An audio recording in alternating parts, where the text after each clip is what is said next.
आजकल जब कोई यूट्यूब देख लो या सोशल मीडिया देख लो, तो 10-15 सालों में कोई ना कोई कल्कि अवतार आ ही जाता है।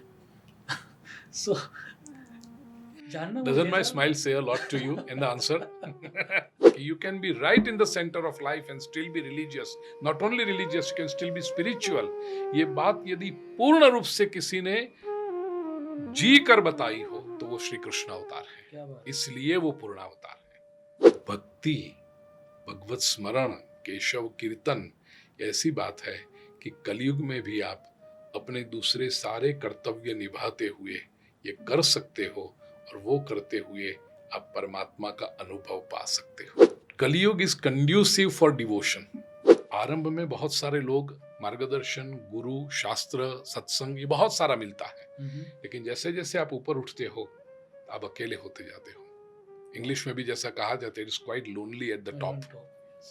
तो अध्यात्म में भी जब आप ऊपर की तरफ जाते हो तो इतना वो लोनलीनेस होता है, उस लोनलीनेस को अलोननेस में परिवर्तित करना, क्या बात है। to transform that loneliness into aloneness, it's a very big challenge for any seeker.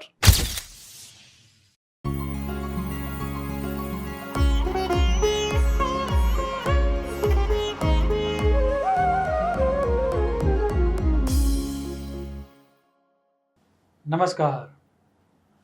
आज का ये पॉडकास्ट बड़ा ही सिग्निफिकेंट होने वाला है, जिसको श्री कृष्ण का हृदय माना गया है। वैसे श्रीमद् भागवतम के रहस्य को हम जानेंगे। सुप्रसिद्ध कथाकार भूपेंद्र भाई पंड्या हमारे साथ होंगे।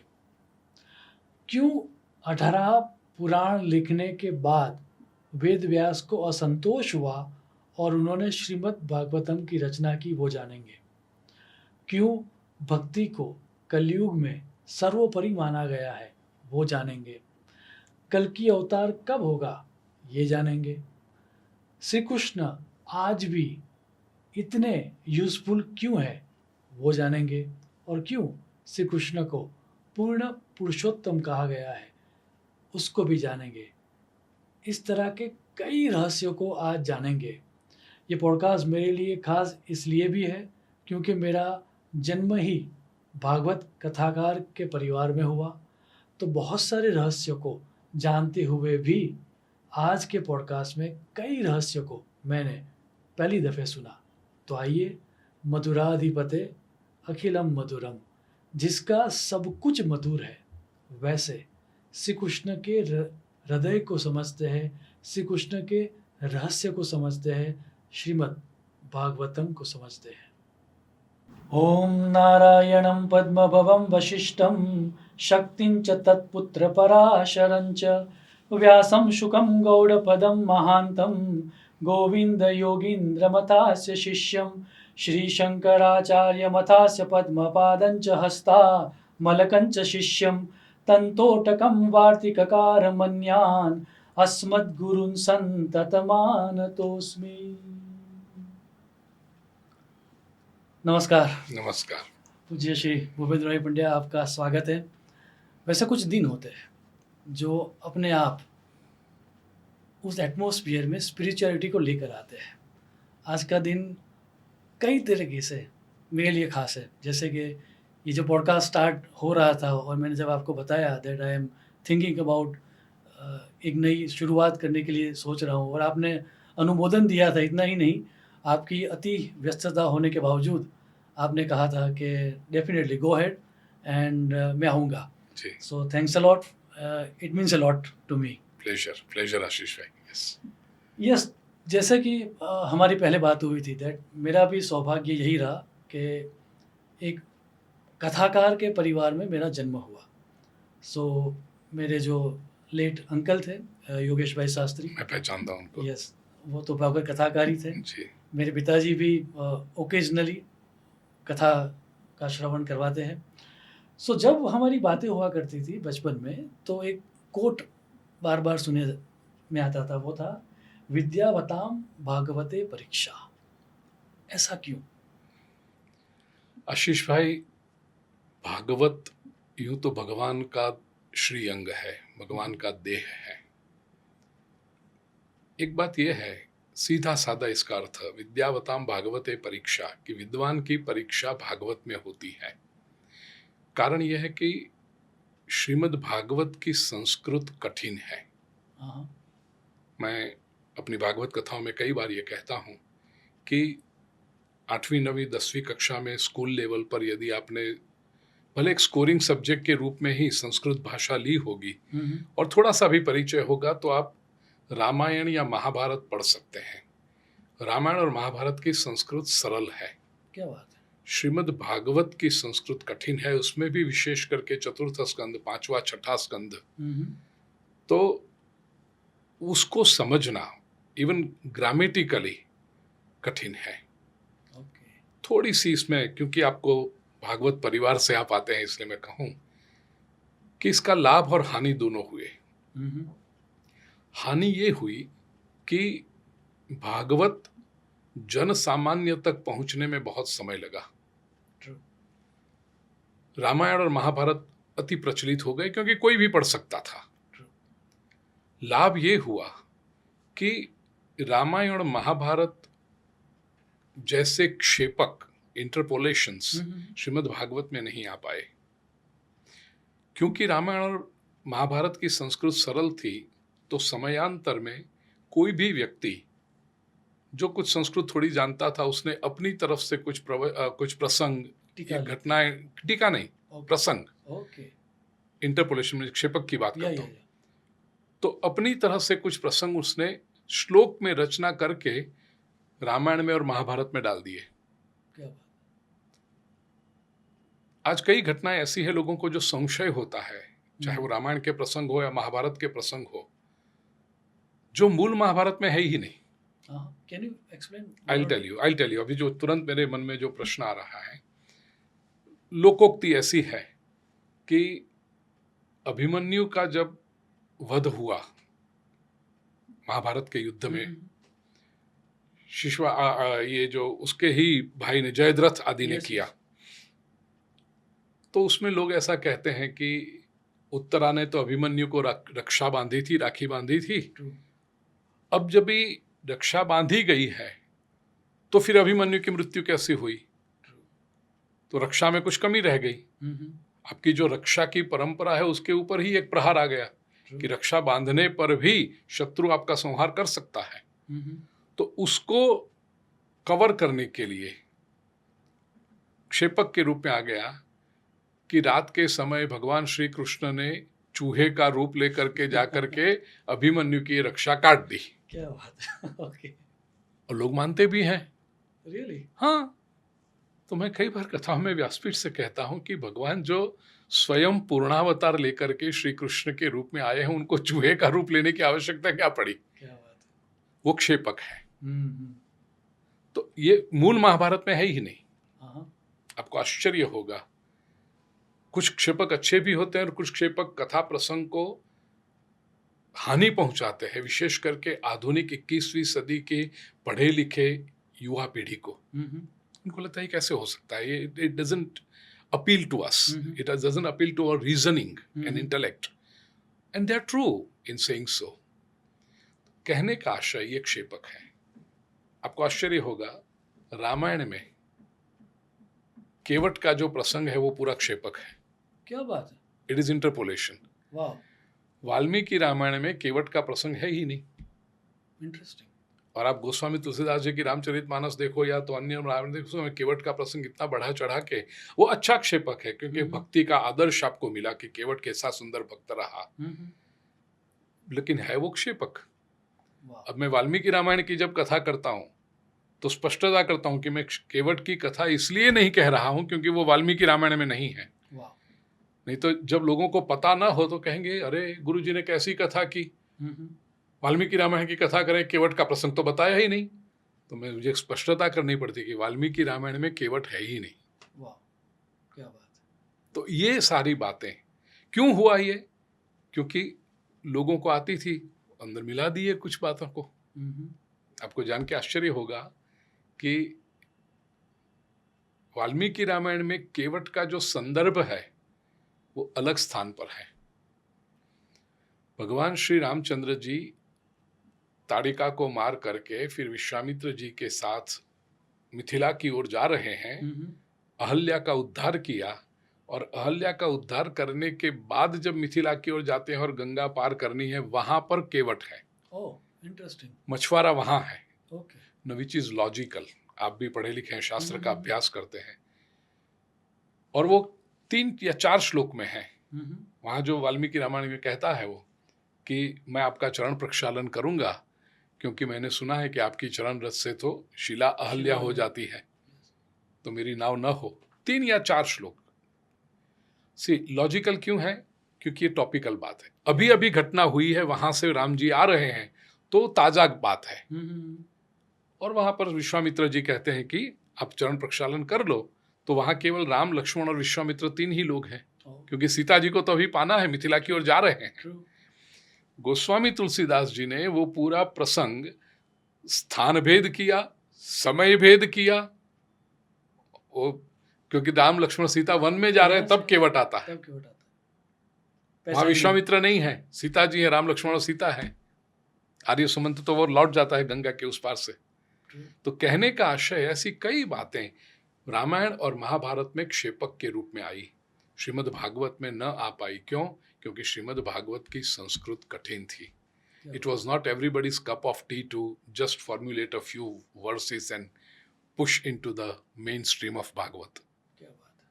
तो इसलिए भागवत अक्षुण्ण रहा। आज जो महर्षि व्यास ने लिखा था, 12 स्कंद, 335 अध्याय, 18,000 श्लोक, वो ही शुद्ध रूप में श्रीमद् भागवत हमें प्राप्त होती है। क्या बात है। विद्यावताम भागवते परीक्षा का ये कर। दूसरा, श्रीमद् भागवत इतिहास है, काव्य है, पुराण है, साथ में अध्यात्म का ग्रंथ है। और श्रीमद् भागवत की जो भाषा है वो समाधि भाषा है। केवल ट्रांसलेशन आप पढ़ जाओगे या तो केवल जो लिखा है उससे कहानियां पता चलेगी, इतिहास पता चलेगा, जीवन में कुछ मॉरल लेसन्स मिलेंगे। लेकिन श्रीमद् भागवत का जो निहित तत्व है, श्रीमद् भागवत में महर्षि व्यास जो देना चाहते हैं उससे व्यक्ति वंचित रह जाएगा, केवल वो भाषा की दृष्टि से पढ़ेगा तो। क्या बात। क्योंकि महर्षि व्यास एक आध्यात्मिक ग्रंथ का आलेखन कर रहे हैं। अब यहाँ पर एक प्रश्न पूछना चाहूंगा जी, क्योंकि ये प्रश्न मुझे भी बार बार पूछा जाता है, दैट ये भागवत रचने का रीजन क्या था वेद व्यास जी का, जो हम पढ़ते हैं। ये श्रीमद् भागवत के प्रथम स्कंद के 4-5वें अध्याय में ये प्रमाण है। इसमें एक और बात ऐड करना चाहूंगा जी। तो लोग ये कहते हैं कि यदि वो पहले से ही कृतकृत्य थे, वो ऑलरेडी सेटिस्फाइड थे अपनी लाइफ से, जी, तो फिर उनकी लाइफ में विषाद क्यों पैदा हुआ? यही एग्जैक्टली यही बात में श्रीमद् भागवत का ग्रंथ लेकर बैठे हैं। प्रथम स्कंद के 4थे अध्याय में श्लोक के प्रमाण के साथ मैं कहूं, 5वें अध्याय में, 4थे अध्याय में प्रसंग शुरू होता है कि व्यास महर्षि ने कितना कार्य किया, वेदों का विभाजन किया, 4 ऋषियों को वेद बांटा जिससे उसका प्रचार हो सके, संवर्धन हो सके। ये सब करने के बाद भी व्यास महर्षि उदास है। क्यों उदास है?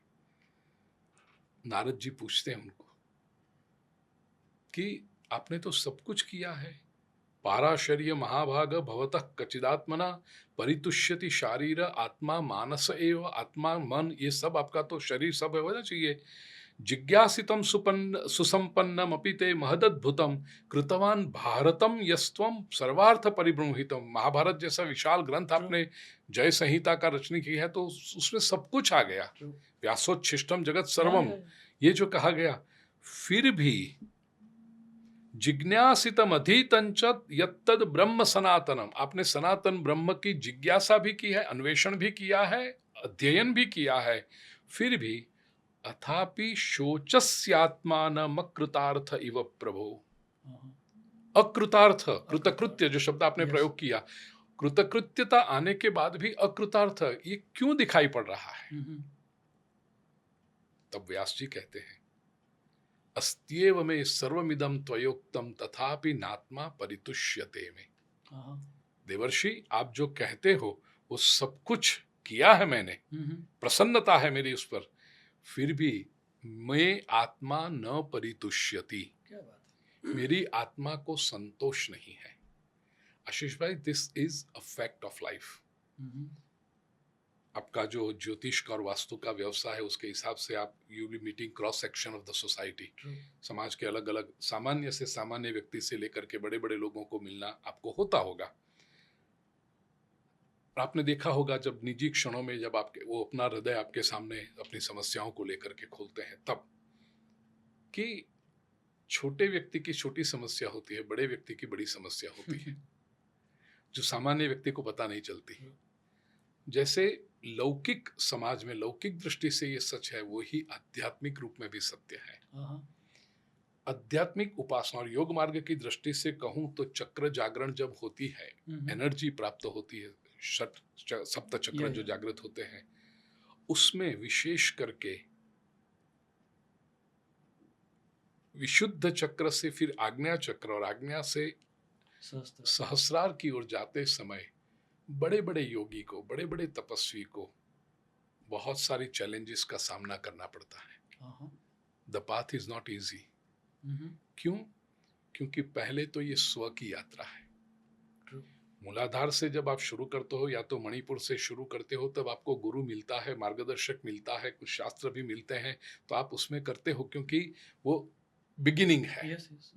कोई भी यात्रा जैसे करो, माउंटेनियरिंग पे करो, तो बिगिनिंग में बेस कैंप पे, एवरेस्ट के बेस कैंप पे आपको बहुत सारे लोग मिल जाएंगे, लेकिन एवरेस्ट की पीक तक जाते जाते बहुत लोग कम होते जाते हैं, तब तो फिर यात्रा अकेले की हो जाती है। यही अध्यात्म में है।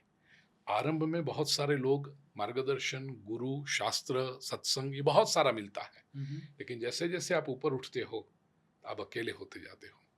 इंग्लिश में भी जैसा कहा जाता है, it is quite lonely at the top. तो अध्यात्म में भी जब आप ऊपर की तरफ जाते हो तो इतना वो लोनलीनेस होता है, उस लोनलीनेस को अलोननेस में परिवर्तित करना, to transform that loneliness into aloneness, it's a very big challenge for any seeker. चाहे वो ज्ञान मार्ग का हो, चाहे वो कर्म मार्ग का हो, चाहे वो योग मार्ग का हो, चाहे वो उपासना भक्ति मार्ग का हो, प्रत्येक साधक के लिए ये एक बहुत बड़ी चैलेंज है। और उसको एक एक चक्र पर, एक एक स्थिति पर विविध प्रकार के व्यवधान, ऑब्स्टेकल्स आते हैं। और मेरे अपने और दूसरे योगियों के साधकों के अनुभव से भी कहूं कि कई बार तो ये होता है कि मूलाधार पे या तो मणिपुर पे जो व्यवधान आया था, वही व्यवधान कपड़े बदल के, रूप बदल के आज्ञा चक्र पे भी आता है। क्या बात है। हाँ। मणिपुर पे आप किसी का मार्गदर्शन ले सकते थे, आज्ञा चक्र के से मार्गदर्शन लोगे, क्योंकि वहां तो आप अकेले हो। सहस्रार पे कितना किसके मार्गदर्शन लोगे?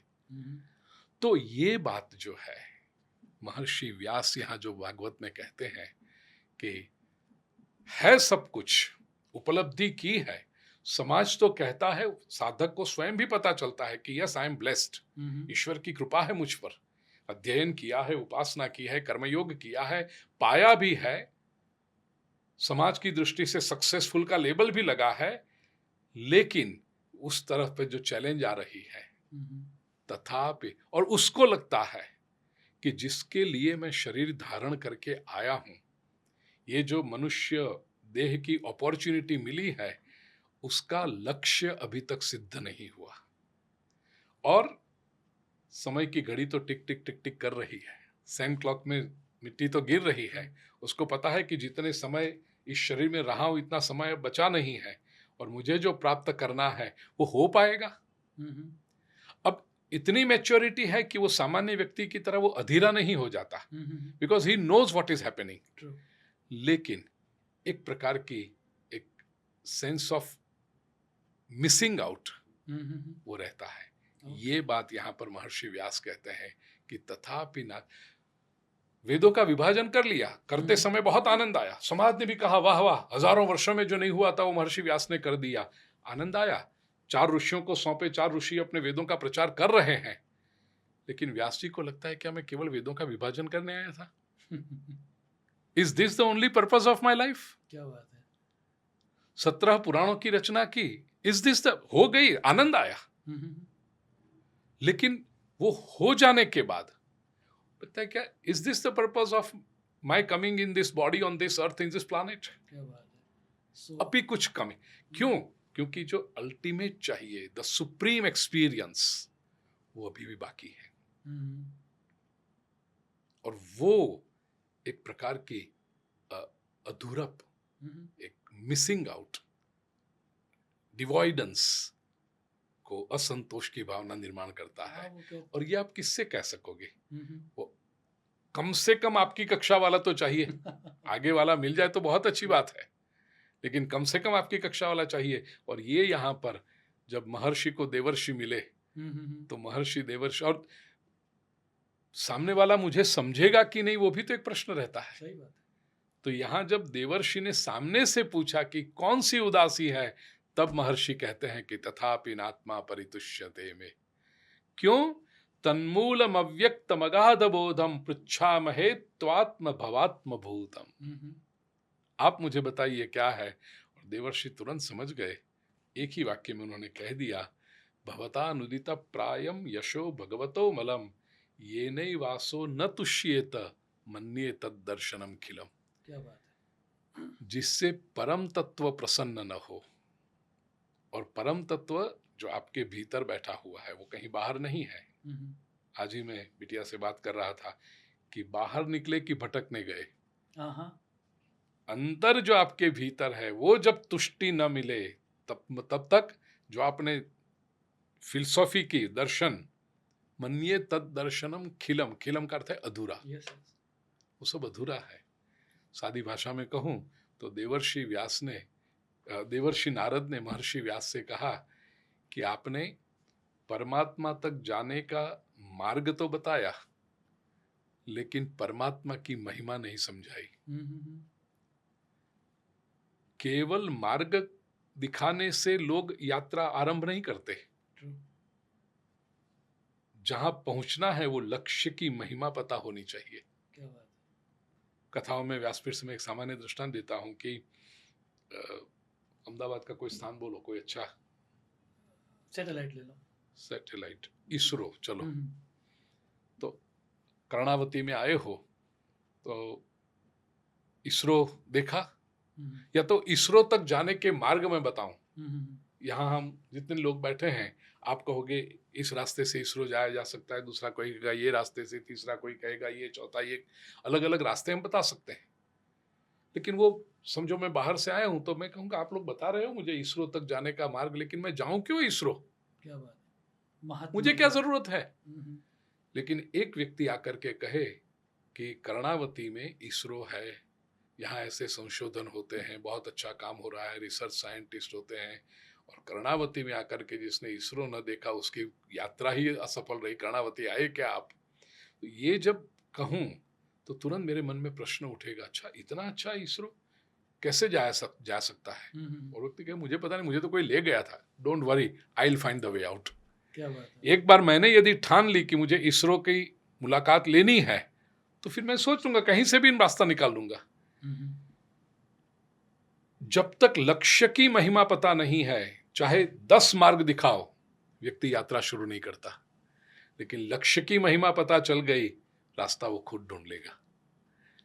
श्रीमद् भागवत में देवर्षि नारद महर्षि व्यास से ये कहते हैं कि आपने भगवान तक जाने के मार्ग तो बताए, लेकिन अभी तक एक भी ग्रंथ ऐसा नहीं लिखा जो पढ़कर या सुनकर व्यक्ति के अंतःकरण में परमात्मा से एक होने की उत्कंठा जगे। क्या बात है। वो आतुरता यदि जग जाएगी तो यात्रा तो व्यक्ति स्वयं कर लेगा। वाह। और वो हेतु है श्रीमद् भागवत का, समाधि भाषा का, I want to be one with the supreme. क्या बात है। ये उत्कंठा जगे, और वो केवल शब्द पढ़ के पता नहीं चलेगा। उसके लिए तो श्रीमद् भागवत के हार्द में प्रवेश करना पड़ेगा।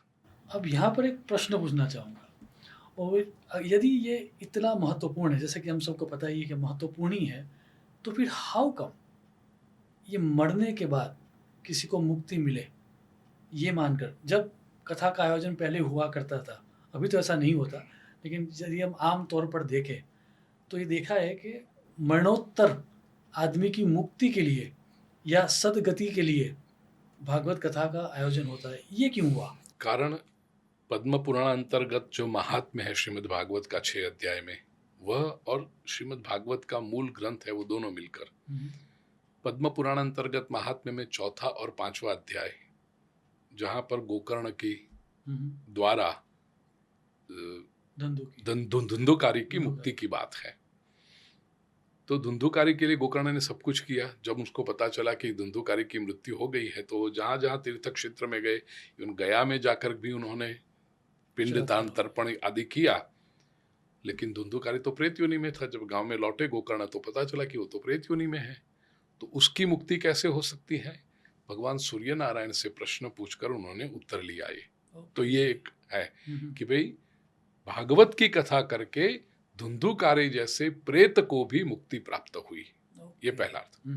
दूसरा, श्रीमद् भागवत का जो मुख्य अंग है 12 स्कंद का,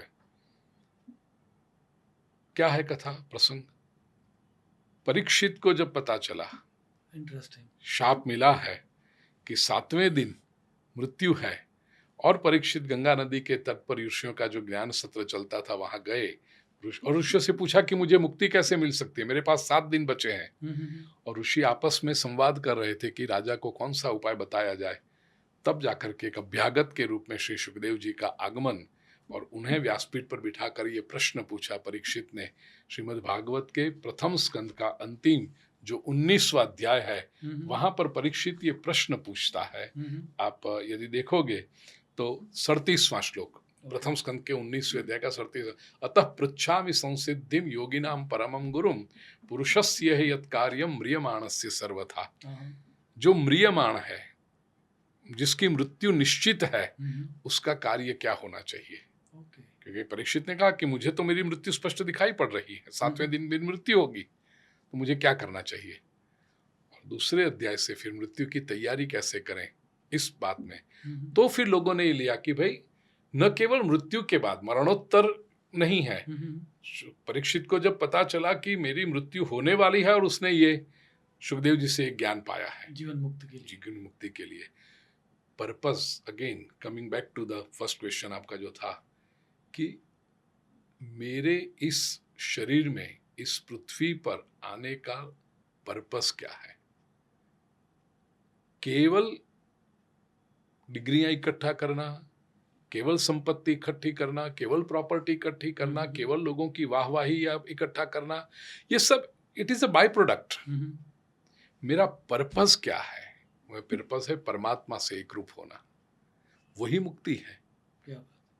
और उसके लिए श्रीमद् भागवत मार्गदर्शक है। आपने जो पद्म पुराण की बात कही, तो मैं भी कहीं पर पढ़ रहा था पद्म पुराण में, दैट एन अमेजिंग श्लोक, और आप उसका इंटरप्रिटेशन मैं आपसे पूछना चाहूँगा। पद्म पुराण ये कहता है, आप श्रवण करो, यज्ञ करो, व्रत करो, तप करो, योग करो, ध्यान करो, इन सबसे श्रेष्ठ भागवत सप्ताह का श्रवण है। जी, जी। यज्ञात् गर्जति सप्ताह, सप्ताहो गर्जति व्रतात्। जी। अब ये 7 दिन का अनुष्ठान इन सबसे ऊपर कैसे हो सकता है? अगेन, जो नारद और व्यास महर्षि के उसमें था, यज्ञ, दान, तप, व्रत, ये सब कुछ क्वालिफिकेशन की राउंड है। हाँ, इंटरेस्टिंग। ये आपको तैयार करते हैं प्रत्येक वस्तु। दान आपको अपरिग्रह सिखाता है, यज्ञ आपको परमार्थ सिखाता है, व्रत एक आपका अनुशासन, डिसिप्लिन तैयार करता है, भक्ति आपके अंतःकरण को आर्द्र बनाती है। ये सब करते हुए ये सद्गुण संपन्न होकर के फिर परमात्मा के पास जाना है। तब आप you qualify for the supreme experience. Shrimad Bhagavat का ये जो 7 दिन का, मैं हमेशा उसको कहता हूं, इट्स अ ट्रांसफॉर्मेटिव सिलेबस। क्या बात है। तो वो सिलेबस आपको 7 दिन की कथा ध्यान से सुनोगे तो ऑटोमेटिक ये बातें आ जाती है उसमें, और नव रस का उद्दीपन करते हुए व्यक्ति को एक भाव समाधि में निमज्जित करते हुए, डुबाते हुए, ये सहजता से आसा है। इसलिए श्रीमद् भागवत की महिमा है। ओके, क्या बात है। और वही जो आपने पद्म पुराण के महात्म्य में कहा, उसमें आगे कहा है कि रे रे गर्जती गर्जती, जैसे सब दूसरे इकट्ठे हुए लेकिन सिंह जब आता है तो बाकी के सब दूर हो जाते हैं, ऐसे श्रीमद् भागवत के सिंह है। दूसरे शब्दों में कहूं तो श्रीमद् भागवत ये हाथी का पैर है, वो एक बार रख दिया कोई दूसरे पैर अपने आप उसमें आ जाएंगे। True. इस अर्थ में वही उसी महात्म्य में एक श्लोक थोड़ा ध्यान को आकर्षित करे उस तरह का प्रश्न वहां पर भी आता है। वो कहते हैं कलयुग में भक्ति इज इनफ, यस, लाइक कलो केशव कीर्तनाथ, कीर्तनाथ, या फिर उससे भी आगे का श्लोक कलो तू केवला भक्तिर ब्रह्म सायुज्यकारिणी। सो हमने जो सुना कि ये षड संपत्ति चाहिए, ये चाहिए, वो चाहिए, यहाँ पर ये बात आ रही है that if you are devotee, यदि आपके अंदर भक्ति है तो it is more than enough in Kaliyug. तो थोड़ा ये बताइए ये किसकी भक्ति की बात कर रहे हैं और भक्ति इन रियल सेंस है क्या? बहुत सुंदर प्रश्न है ये आशीष भाई।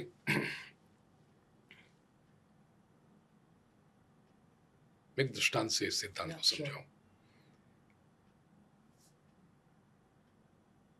प्रत्येक जो फल है, क्रॉप, उसके लिए एक पर्टिकुलर वातावरण चाहिए। जैसे आप आम उगाना चाहते हैं, थंब रूल क्या है कि भाई बीज बो, जमीन के अंदर, भूमि के अंदर, पानी दो तो पौधा आएगा, वृक्ष बनेगा, फल देगा, ये थंब रूल है। बट प्रैक्टिकल साइड में हमें पता है कि कोई भी बीज किसी भी जमीन में बो देने से फल नहीं उगता। आम का बीज कोई ऐसी भूमि में जाकर के डाल दो, नहीं उगेगा। यस, लैंड फर्टाइल चाहिए।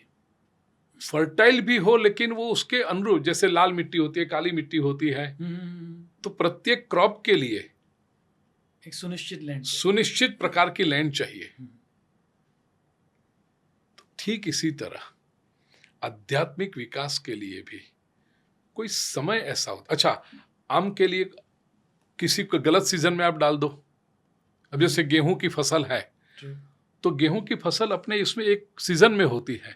अब किसी दूसरी सीजन में वो गेहूं डाल दो, वही लैंड होगी, वही बीज है, लेकिन नहीं उगते। और जब उसकी बोने की सीजन आती है उसमें डालो तो अपने आप उग जाते हैं। ठीक इसी तरह अध्यात्म में ये सब साधन है, यज्ञ, दान, तप, अध्ययन, ये सब, लेकिन उसका भी एक सीजन आता है। जैसे सतयुग में ज्ञान की महिमा थी, त्रेता युग में तप की महिमा थी, तो वहां काम सरलता से हो जाता था। कलयुग में ज्ञान पाओगे लेकिन कठिन पड़ेगा। क्लेशोधिकतरस्तेषाम, तप करोगे, the atmosphere is not conducive. कई बार व्यासपीठ से कहा है कि पुराने समय में घर छोड़ करके जंगल में जाना, जो कहा गया, संन्यासाश्रम की बात करो याद, तो सरल था, लोग जा सकते थे। क्यों?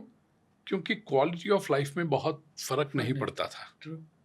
आप घर में भी रहो, गांव में, तो भी आपका मिट्टी का घर है, वहां जंगल में जाकर रहोगे, पेड़ के नीचे रहोगे, झोपड़ी बनाओगे, वो भी मिट्टी के घास की होगी।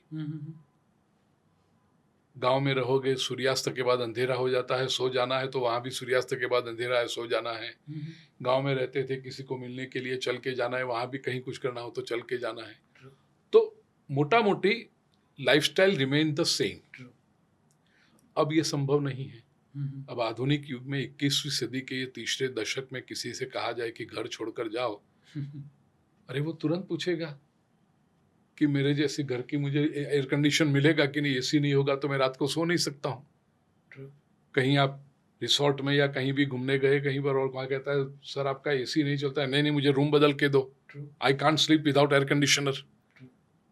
तो एयर कंडीशनर के बिना यदि नहीं सो सकते तो जंगल में जाने की बात तो दूर रही आपके लिए। घर में आप रहते हो, शाम को घर पे आके टीवी चालू करते हो, आपके सामने 500 चैनल है एंटरटेनमेंट के लिए, और आपसे कहा जाए अरे दूसरी बात छोड़ो, आपका मोबाइल फोन 2 दिन के लिए आपसे लिया जाए तो यू विल फील जिंदगी कहाँ गई। आपको लगेगा 2 सेंचुरी पीछे चले गए हो आप। तो लाइफस्टाइल में इतना अंतर पड़ गया, अब वो संभव नहीं है।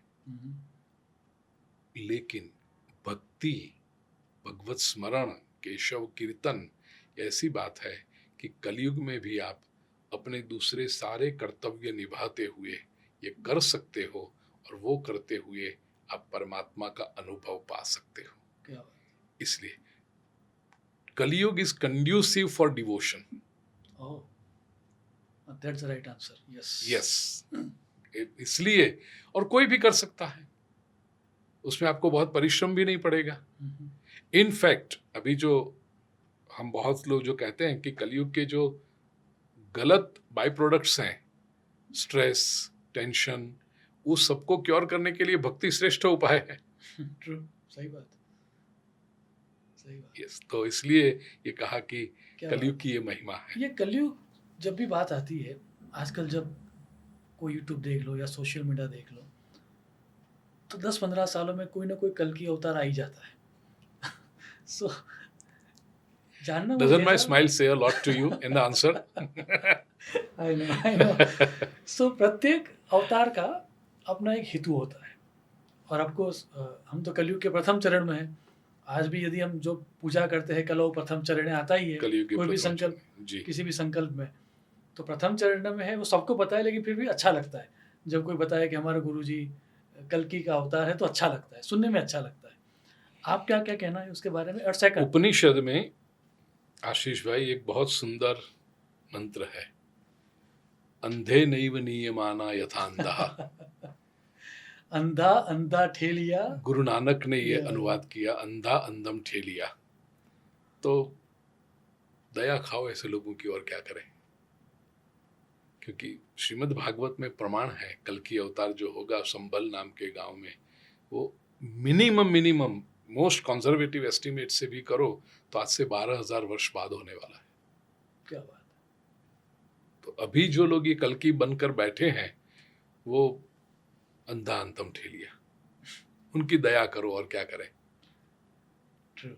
अब ये जैसे शास्त्र ने कहा कि अब प्रत्येक अवतार का अपना एक कर्तव्य होता है, मुख्य कर्तव्य होता है। तो श्रीमद् भागवत के 10वें स्कंद को उनका हार्ट कहा गया, जी, और हमने श्री कृष्ण को पूर्ण अवतार भी कहा। हालांकि ये आप चाहो तो 3-4 दिन इसके ऊपर बोल सकते हो, लेकिन फिर भी यदि संक्षिप्त में किसी को समझाना हो, क्यों श्री कृष्ण को पूर्ण पुरुषोत्तम कहा गया? एक तो अर्थ महाप्रभु जी श्रीमद् वल्लभाचार्य जी ने ये दिया कि ये पूर्ण षोडश कला है, तो बाकी के अवतार में जो कला का अंतर पड़ता है वो। लेकिन आधुनिक युग में सुशिक्षित युवा वर्ग को, प्रोफेशनल को यदि समझाना हो, तो मैं हमेशा मेरी कथाओं में भी व्यासपीठ से कहता हूं, Shri Krishna is the most relevant incarnation of Vishnu, specially for कलयुग। वो हुआ है द्वापर के अंत में, लेकिन Shri Krishna was much ahead of his time.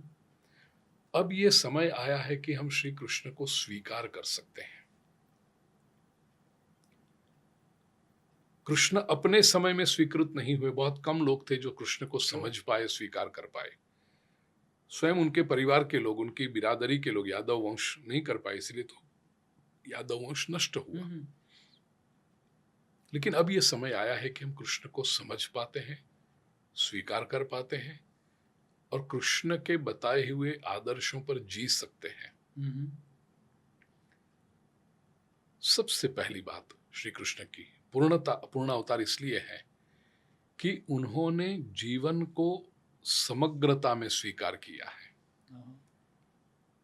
मैं केवल सनातन वैदिक संस्कृति के 10 या 24 अवतारों की बात नहीं कर रहा, मैं समग्र विश्व में जो भी दिव्य चेतना अवतरित हुई है, जिस रूप में, जिस समय में अवतरित हुई है, उस सभी को एक साथ में रखकर यह तुलनात्मक अभ्यास प्रस्तुत कर रहा हूं कि श्री कृष्ण विलक्षण इसलिए है कि अभी तक कोई भी ऐसा अवतार, कोई भी ऐसा धर्म पुरुष नहीं हुआ जिसने श्री कृष्ण के जितना जीवन को समग्र रूप में स्वीकार किया हो, हाँ। Accepted life in totality.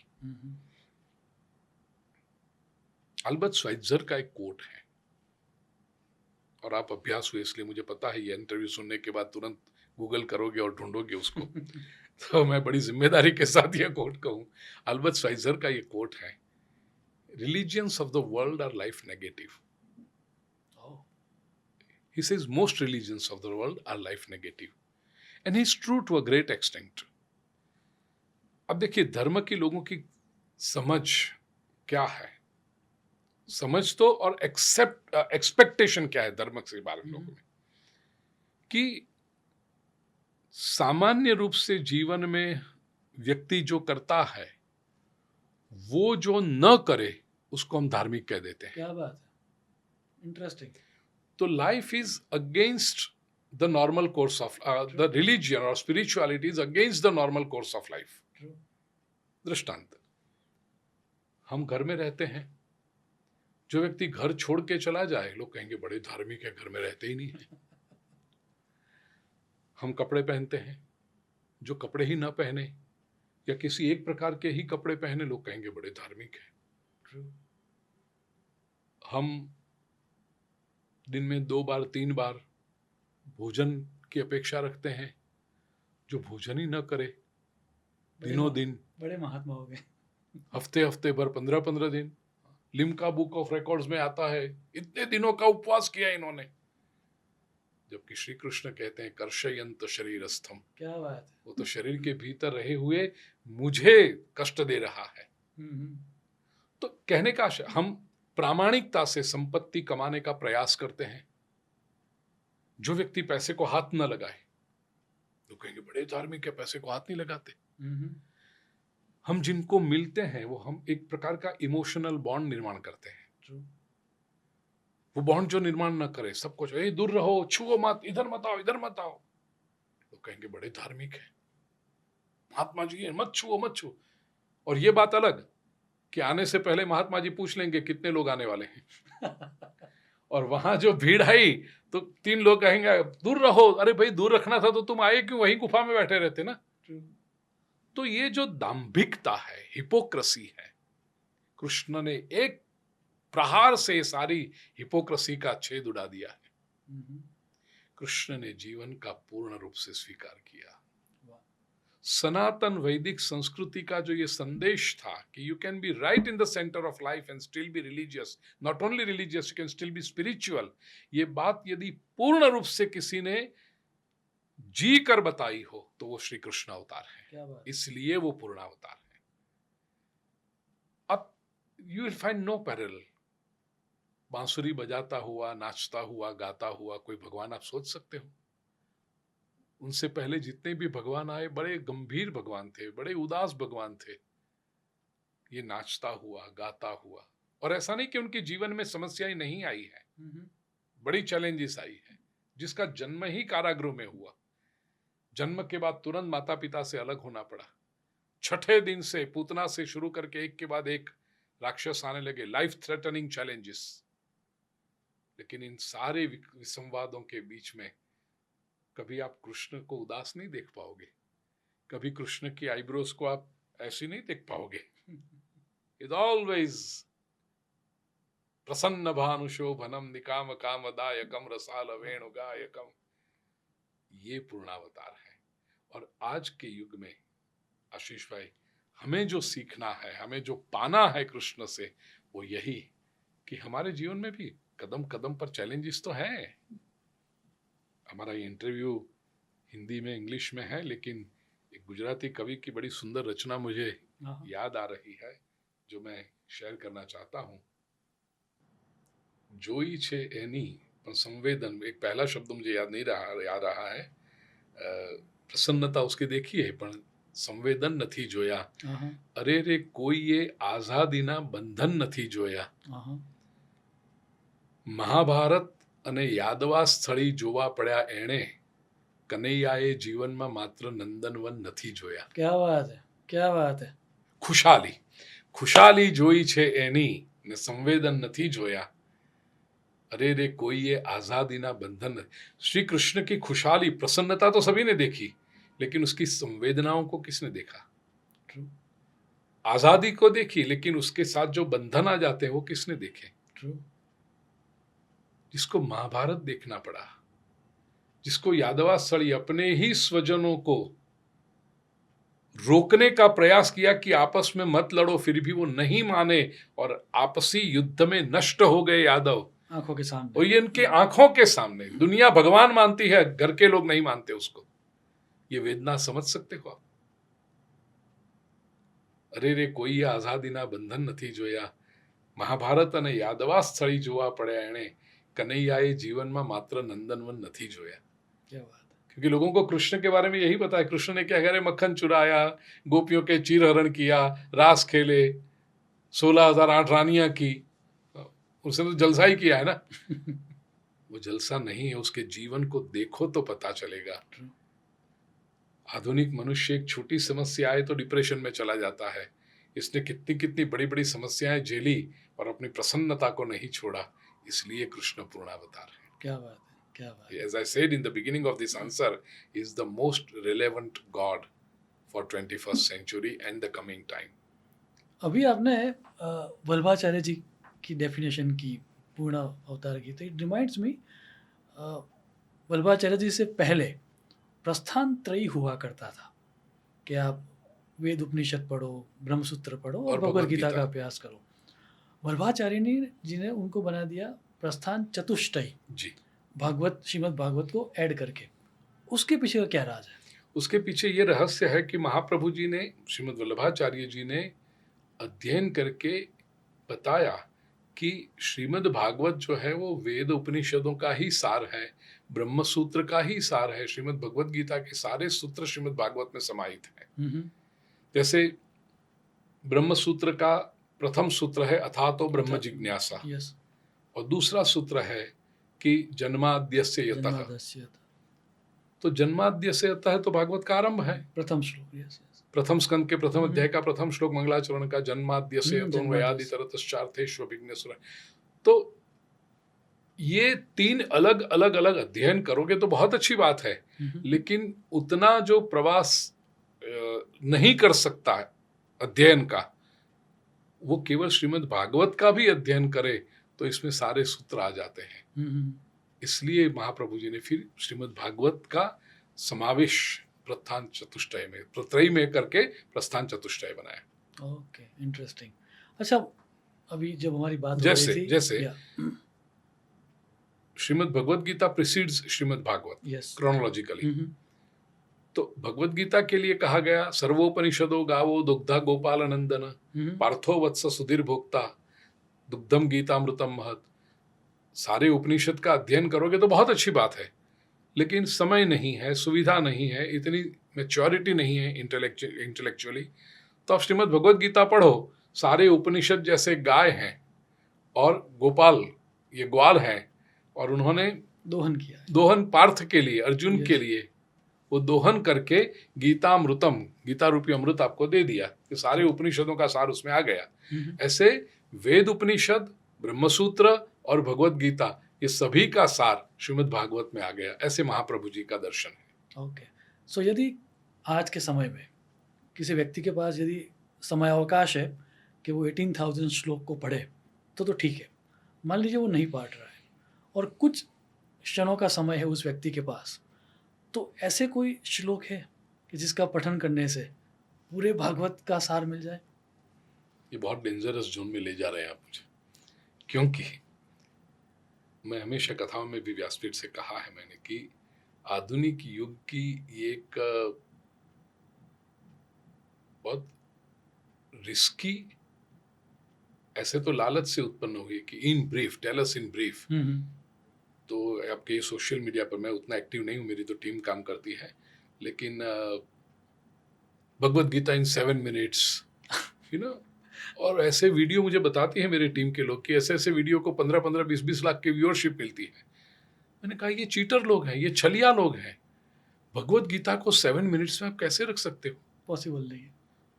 और उसके साथ में चीटिंग इसलिए कर रहे हो कि सामने जो ब्लैंक पेपर है वो तो आपके प्रति श्रद्धा लेकर आया है, भगवत गीता के प्रति श्रद्धा लेकर आया है, श्री कृष्ण के प्रति श्रद्धा लेकर आया है। आपने उसको 7 मिनट का एक वीडियो दिखा दिया, वो संतुष्ट होकर चला जाएगा, मुझे गीता पता चल गई, जबकि उसको कुछ पता नहीं है। तो ये इन ब्रीफ वाला जो है ना, नहीं, मेरा तात्पर्य मैं I am coming to your answer, मैं कहूंगा, लेकिन ये एक रेड सिग्नल पहले बता देता हूं कि हमारे श्रोता में कोई भी ऐसा ना मान ले कि भाई आशीष जी ने प्रश्न पूछा और गुरु जी ने बताया कि पूरा भागवत यदि ना पढ़ सको तो इतना कर लो, हो गया काम। ये नहीं होगा। ये स्पष्टता करके फिर अब मैं आपके प्रश्न का उत्तर देता हूं कि चतुश्लोकी भागवत, जिसमें संपूर्ण भागवत का सार आ जाता है, श्रीमद् भागवत के दूसरे स्कंद के 9वें अध्याय में। ये बहुत सुंदर, एक्चुअली वो चर्चा, वो संवाद तो पहले से शुरू हो जाता है। परीक्षित ने सुखदेव जी से जो प्रश्न पूछा कि विश्व की उत्पत्ति कैसे हुई, और उसमें पुरुष सूक्त का भी संदर्भ है।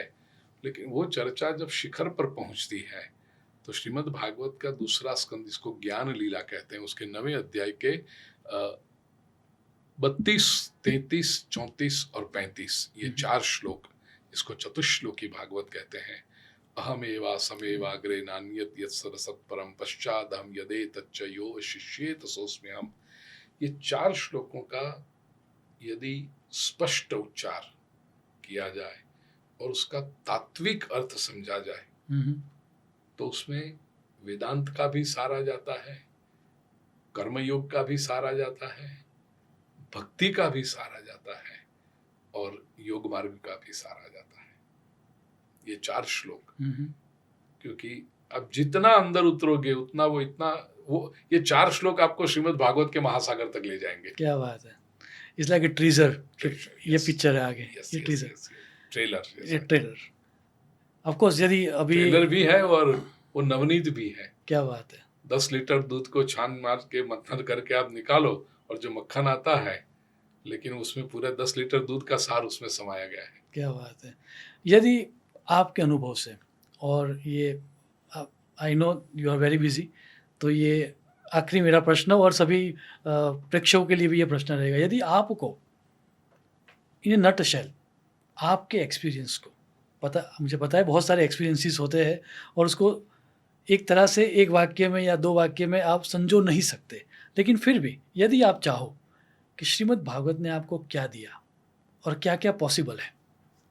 श्रीमद् भागवत ने मुझे पिछले 35 वर्षों की यात्रा में, आशीष जी, जीवन का लक्ष्य बताया, पहली बात, और उससे भी अति महत्वपूर्ण की बात, मुझे बताया कि मैं कृष्ण का और कृष्ण मेरे हैं। क्या बात है, क्या बात। ये सत्य का दर्शन श्रीमद् भागवत ने कराया है, और मैं और कृष्ण अलग नहीं है, वो हमेशा, हर क्षण, हर स्थल साथ में ही है। वाह।